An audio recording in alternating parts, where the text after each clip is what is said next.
हाजिर आपके सामने एक नए और मोटिवेशन वीडियो के साथ। इस मोटिवेशन वीडियोस में मैं आपको एक कहानी सुनाने जा रहा हूँ। ये कहानी आपने अगर नहीं सुनी हो तो आज सुन लो। बहुत महत्वपूर्ण कहानी है। अगर आपके अंदर जरा सा भी मोटिवेशन की कमी हो रही है, आप काम से नकार न कर रहे हो कि ये काम नहीं करूंगा, कि मैं हार जाऊंगा या फिर मेरे से कुछ नहीं हो सकता, तो ये कहानी आपको बहुत जरूरी सुननी चाहिए। जरूरी आपको ये कहानी पूरी सुननी चाहिए, क्योंकि ये कहानी एक ऐसी लड़की की हौसले की है जिसने हार नहीं मानी। वो लड़ी और वो जीती भी। ये कहानी मैंने 2012 और 13 में सुनी थी। दैनिक भास्कर न्यूज़पेपर में मैंने सुनी थी, पढ़ी थी ये।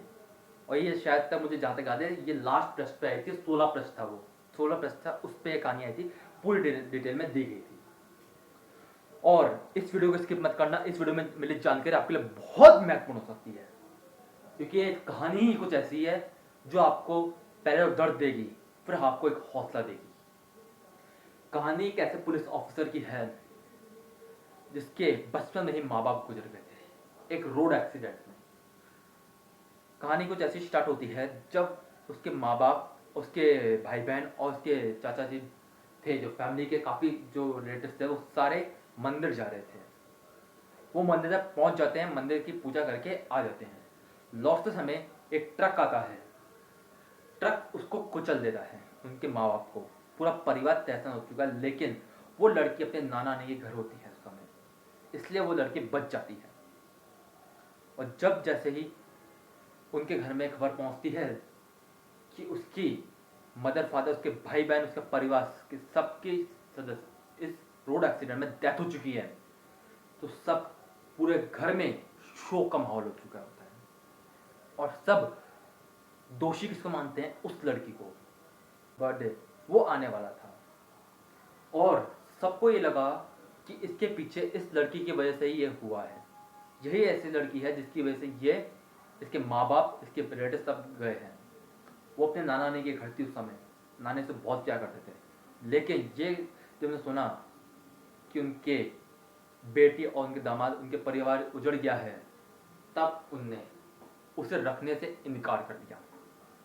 उसे उसी दिन, उसी समय जैसे दाह संस्कार हुआ, उसके बाद उसे घर से निकाल दिया गया। ना चाचा से नहीं रखा, ना मामा मामी ने रखा, ना मौसा मासी ने रखा, ना किसी बुआ फूफा जी ने रखा, किसी ने भी नहीं रखा। सबने इनकार कर दिया। वो रोड में भटकती रही, भटकती रही, भटकती रही, भटकती रही। जब उसकी मुलाकात होती है एक पुलिस ऑफिसर से। वो पुलिस ऑफिसर, मुझे जहाँ तक याद आ रहा है, शायद दिल्ली का एक केस है। मुझे कंफर्म याद नहीं है पूरी कहाँ की घटना है, लेकिन वो घटना पूरी तरह से याद है और अच्छी तरह याद है मुझे, जो मैंने सुनी है, क्योंकि मैंने पढ़ी है, खुद ने पढ़ी है, इसलिए मुझे याद है। वहाँ पे उसको पुलिस ऑफिसर मिलता है। वो ये कहता है कि आप इस समय कहाँ भटक रही हो। और इस समय क्या होता है, उसके माँ बाप, उसके उसके पुलिस ऑफिसर के कोई भी बेटा बेटी नहीं होता, और वो, उसका परिवार ये चाहते हैं कि वो किसी को गोद ले लें। जब वो उस बेटी, उस लड़की को, मासूमियत को देखते हैं, तो वो उस लड़की को गोद ले लेते हैं। पहले तो वो काफ़ी पूछताछ करते हैं कि आपके साथ क्या, जो आप जनरल पूछताछ होती है वो करते हैं, फिर उसको गोद ले लेते हैं। गोद लेने के बाद वो उसकी ऐसी पालना करते हैं। वो खुद एक पुलिस ऑफिसर था और उसकी जो पूरे परिवार ने उसको स्वीकार लिया था कि हाँ, ये हमारे घर के एक सदस्य है। वहाँ पे उसे खूब सारा प्यार मिला, खूब सारे जो अपने घर में मिलता था वही मिला। और उसके बाद आज वो एक पुलिस ऑफिसर है। उसके माँ बाप नहीं थे। अब वो किसको मानती जाता? अपने माँ बाप को नहीं मानती, वो उस माँ बाप को मानती है जिसके साथ वो बढ़ी उठी। आज भी जब वो घटना याद करती है अपनी, उसने मैसेज में, उसने उसने पूरा टेस्ट रहता है, उसने ये बताया था कि जब भी मैं इस घटना को याद करती हूँ, मैं दिल दहल जाता है।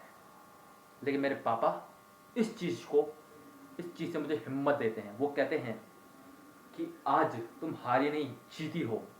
कि अगर तुम्हारे माँ बाप होते, तुम्हारा परिवार होता, वो तुम्हें क्या शिक्षा देते कि तुम आगे बढ़ो, जिस चीज़ में फील्ड में निकलना चाहती हो उस चीज़ में निकलो। और आज वही हुआ। वो एक पुलिस ऑफिसर है।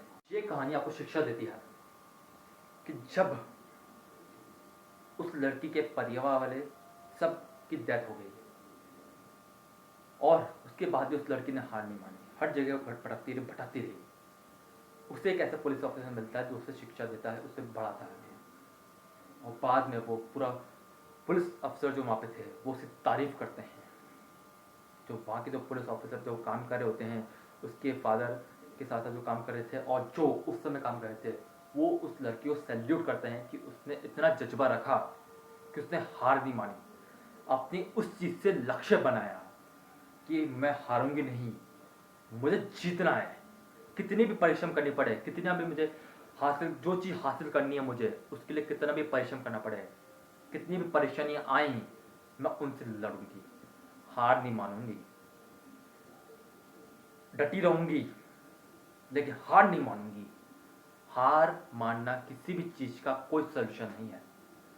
आज आप हार मान के बैठ जाओ कि मेरे से ये नहीं हो रहा, वो नहीं हो रहा, तो इस कहानी से थोड़ी शिक्षा ले लेना, क्योंकि ये एक रियल स्टोरी है। कहानी से आपको शिक्षा मिलती है वो आपको मैं बता चुका हूं। देखिए, इससे जीवन की शिक्षा लो कि अब आपको क्या करना है, आपको कैसे बढ़ना आगे। इस लड़की ने हर एक जने को सीख दी है, और आपको भी सीख दी है, आपको भी आगे बढ़ना है, ना कि रुकना है। रुक जाओगे एक बार, कोई दिक्कत है, नीचे गिरोगे, कोई दिक्कत नहीं है, हारोगे 100 बार हारोगे, लेकिन जब उठोगे ना, सब याद करेंगे।